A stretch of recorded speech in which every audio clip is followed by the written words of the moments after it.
Oh, hello! I'm so glad that you could join with me here today so we can have a shared existential crisis about how there's a secret animal living inside of us and we're not in control at all. It's gonna be crazy. Okay, just kidding. We're gonna talk about finding our inner peace, but we are gonna talk about that animal that is living inside of us. So let's get into it. Hello, everyone. My name is Zacharias, and this is Thank You Universe. And today we are going to be talking about the animal inside of me. Specifically, the animal inside of me.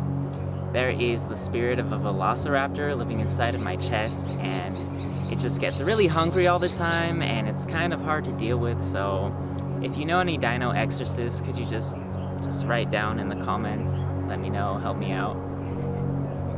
Okay, but getting to the main point, the actual point of today's video, a lot of us walk around and we live in a reactionary state to the life that we are living, and we want good things to happen in our lives. We want to see good things around us, and we worry and we say, oh, I hope nothing bad happens. I hope nobody does something to me that is unpleasant or will make my day not a good time, and it'll ruin my inner peace. But one question that is kind of a fun question that will really make you think about this is the question, what if I do something that I don't like? What if I do something that I don't like? And that's not really a question a lot of people ask themselves on a regular basis, but we want to bring this into the consciousness so we can think about it, and understanding it can help us to learn to deal with our very existence and to find our inner peace. And so we are not our bodies. We are the observer of our bodies, and we are not our feelings. We are not where we are not the environment. And our body itself can be seen as part of the environment. A lot of us identify with our body, but we're not our body. Our body is its own animal. It is the animal living inside of you. And this might bring up some existential dread for some people, and they're like, no, I am my body. I am in control. See, look, I can make my hand do this funny wavy, wobbly thing. But your body is doing lots of things without you deciding to do it. A lot of the time. Your heartbeat, your breathing, you get hungry. There is like an almost infinite, probably, let's just say it's infinite, amount of biological functions that your body is doing without your express thought or consent or command to do those things. And so our body does a lot of things without us, but we think we are in control of this body, of this animal that we are riding in. But we aren't. So think about how many times you have a goal. Maybe you want to go run 50 laps because you're getting back into it and you're going to have a healthy body to live in, and then your body's just like, nah, that's not happening. After 5, we're taking a break. That's it, and there's nothing you can do about it. Or you just want to wake up so happy and full of energy and enriched, and your body's just like, I want to stay in the blanket and go back to sleep because I feel lazy today. So this understanding and thinking of your body as a separate thing from yourself, I like to think of it as an animal. Basically, I'm a human riding around on this animal, and I don't ever know what it's gonna do. And it's kind of fun, and it doesn't have to be this scary thing, because we can learn to cooperate with our bodies, and it's gonna be okay. So if we are not our body, we're not the materialists here. We don't think that we are our brain. We know that we have a soul, and we are a higher consciousness, and you are the soul that lies behind your eyes. That's what we are. So we are the conscious creator, and people may say that it takes away your free will by saying that you are inside of a body that you do not control, but it doesn't take away your free will because you are the conscious creator. You have the executive control function. You can make decisions and choices. Can you choose to make your body just spontaneously grow a third arm? Maybe if you're really good at magic, but for a lot of us, that's not really within our realm of choice and possibility. So what is it that we are choosing to do?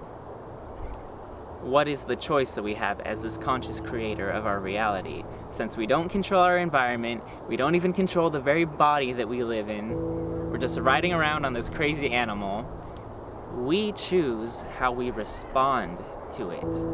And we have the ability to choose and respond to not only what happens outside of us, but what happens inside of us.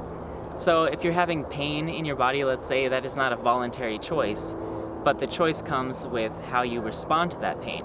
Do you really focus on it and make it grow and fixate on it? Or do you just say, that's a feeling I'm feeling and I'm gonna keep on going?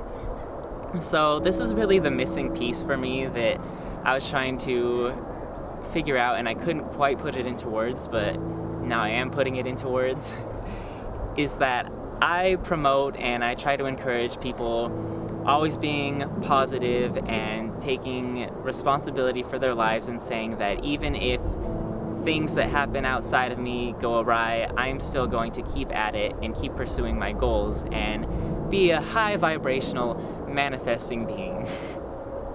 But I was never focusing on what is going on inside of me or inside of my body. And a lot of us could benefit from this understanding that not only do we accept whatever happens around us, we accept whatever happens inside of us. So a lot of us feel that we need to be a certain way and we're not that way, and we shame ourselves for being a certain way, like we're not fit enough, we're not productive enough, we're not tall enough, we're not sexy enough, we aren't, we're not super awesome in the amazing way that we think we should be, that we think that we aren't.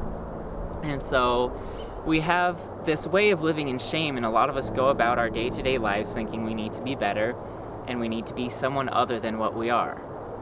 Our body doesn't know anything about that. Our body is just doing its thing and it is chilling. Much like other animals that you'll see out in nature, like a little bunny or a squirrel or a bird or whatever, they're not thinking, oh, am I doing this right? Am I good enough of a squirrel? Am I eating these nuts properly? Am I the best squirrel I could be? No, the squirrel is just doing its thing.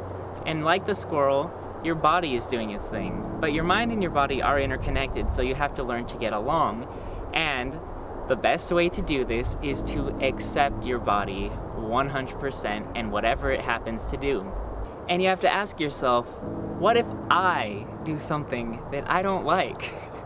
That's just such a funny question to me. I was talking to my brother about it, and he was saying, yeah, when he wakes up, he's just like, well, let's see what I'm gonna do today. Because we think that just because we think about it with our brain and our mind, we're gonna make it happen. But sometimes our best laid plans don't work out, and our body has other plans for the day, and we just need to learn to accept it. So much like you would accept anything that happens outside of you, you accept anything that happens inside of you.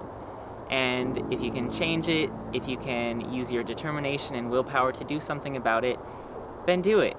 But if your body needs to do something else that wasn't in your plans, we learn to accept it and say, okay, even if I'm a little delayed because I'm feeling sick or tired today or whatever it may be, that's okay.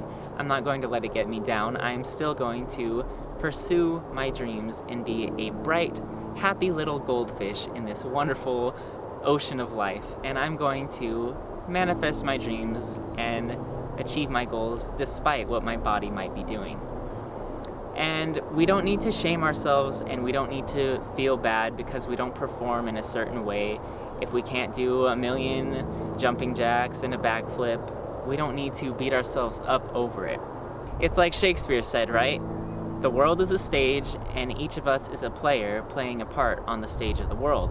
And so this body that we have is a character. Okay, let's talk about this. Since you stayed to the end of the video, we can talk about the really weird stuff going on. But our body is a character, and it's kind of like the concept of an avatar. Like, you are a higher spiritual being and you come down and you are in this avatar, this flesh suit, this body that you get to ride around in and experience this human life in.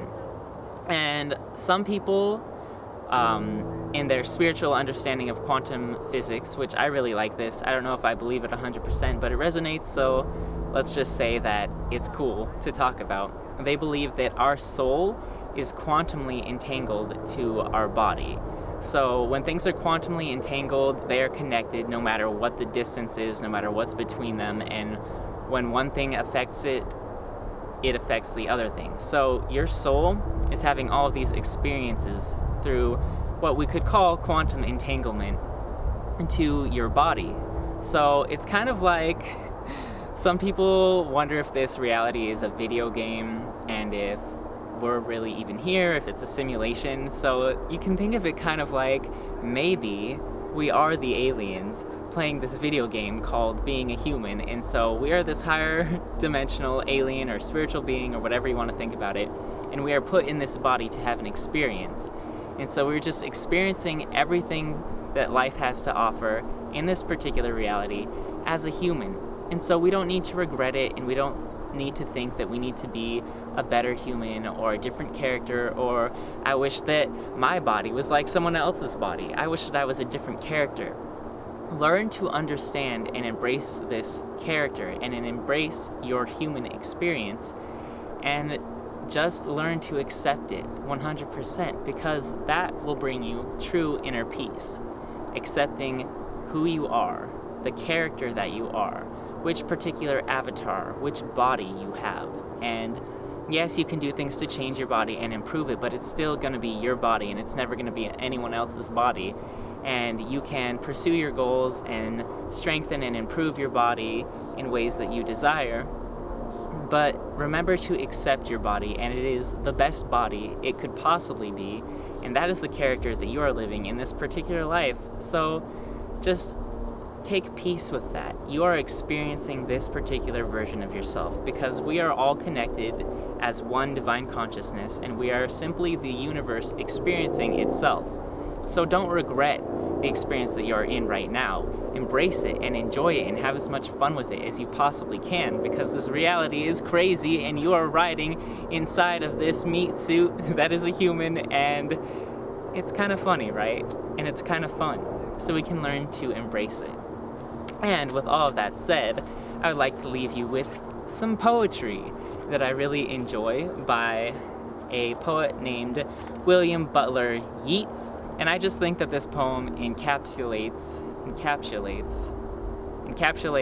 a lot of what I've been talking about here. But it's art, so it's like way cooler. So let me get out my note card. Okay, I didn't memorize the poem, so I'm just gonna read it, but it will still be beautiful.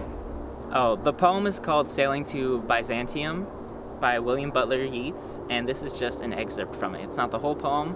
Highly encourage looking up the whole thing because it's really awesome. But here's the stanza that I really enjoy. O sages, standing in God's holy fire, as in the gold mosaic of a wall, come from the holy fire, Pern and Gyre, and be the singing masters of my soul. Consume my heart away, sick with desire, and fasten to a dying animal. It knows not what it is, and gather me into the artifice of eternity. I just get chills when I read poems like that. It's so cool, and you can interpret that in whatever way you want because it's poetry, right? But you know my opinion on certain things because you've watched this video. So thank you all so much for tuning into this video. If you liked it, go ahead and like the video. If you're not a subscriber yet, please subscribe, and I'll be seeing all of you on the next video. Bye!